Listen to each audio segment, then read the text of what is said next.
I'm Debbie Statler, Editor-in-Chief of Provider Magazine, and I'm here today with Glenn Van Ekeren, President of Vetter Health Services. Welcome. Thank you very much. Well, let's talk about organizational culture. What relationship does culture have with quality improvement goals and processes? Culture to us it's absolutely everything. During COVID, I really began thinking about what is it going to take when we get through this to turn the corner and to be able to accelerate our journey. And I contemplated all of the standards that we had set and then asked the question, what's the number one priority? Culture is the foundation. We can try all we want to create strategies and to execute, but if we don't have the culture in place where people love what they do, where they are committed to our world-class outcomes as much as we are, we're not going to get there. So what we have said is that culture at Vetter Senior Living is the soil in which everything grows. For our world, culture is not just a nicety, it's a necessity. And until organizations learn how valuable it is, it's going to be very tough for us to achieve the levels of quality that we want. And I think our leadership, along with our entire home office staff, would tell you they're bought in. I mean, we're drinking the juice that we have to have culture.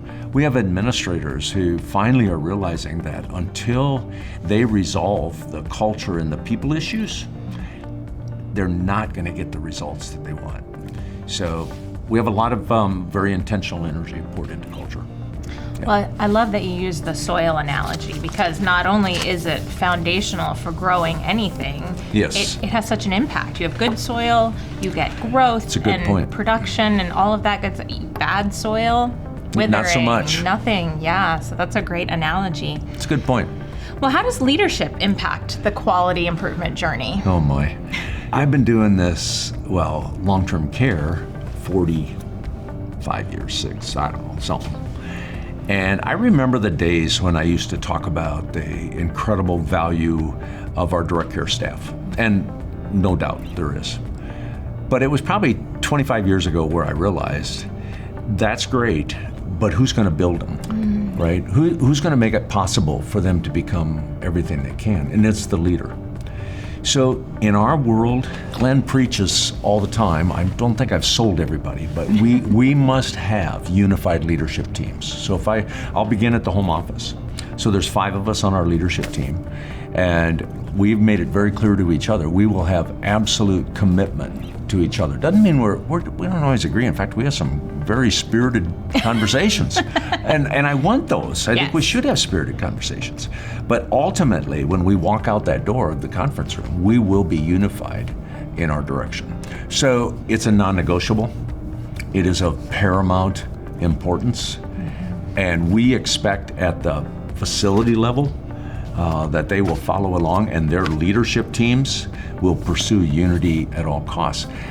If you think of it, leaders have an incredible amount of pressure that's put on them, and I think the responsibility at times, it's a bit overwhelming. And so you can't do it on your own. You need to come together, and so when I say leadership, it's not about one leadership person, it's really about that unified leadership team. On the quality venture, probably 20 plus years ago, I learned that quality cannot occur in an adversarial environment. It doesn't happen. That's true. Because everybody's spending so much time trying to work through the conflicts that nobody is thinking about quality. And I find that really, really sad. So we invest incredible energy in our leadership teams. That's where we have to be. And every one of us, believe me, I ask every day, what's my responsibility here? You know, I need to set the example of how we achieve that level of unity. I'm just so blessed that I have a leadership team I work with who is equally committed to this as I am, equally committed to our world-class journey as I am. We hold hands and we walk through this thing together. So I believe leadership is the key to impacting quality. The other side of that is that leadership has to set an example of what they believe quality should be. And people are going to follow and they're going to watch and say, so that's it. I mean, you set an expectation, you set the bar low, and if that's all we need to achieve, frankly, okay, that's good enough, and that's what I'll achieve. I think people respond to high expectations and are inspired and motivated to say, hey, how do we outdo all of those around us and do it in a way that no one else is doing it? Mm-hmm. But leadership has to be the inspiration to make it happen. Mm-hmm. Yeah. Well, this question might be the one that I'm most interested to ask you. Okay. How can leaders recognize if the culture is what is needed to move the organization forward? Now, I have seen time and time again that the leadership has one view of the culture, and if you go ask the frontline staff, they have a completely different view of the culture. So how do leadership and frontline, how does everybody get on the same culture page? So you just answered it. I don't need to comment. No, you're right. And I'd say take it from an old guy that, first of all, culture is the bedrock of quality. They're unquestionably, it's the bedrock. So we are keen on our team member satisfaction surveys. Mm-hmm. We do interim satisfaction surveys.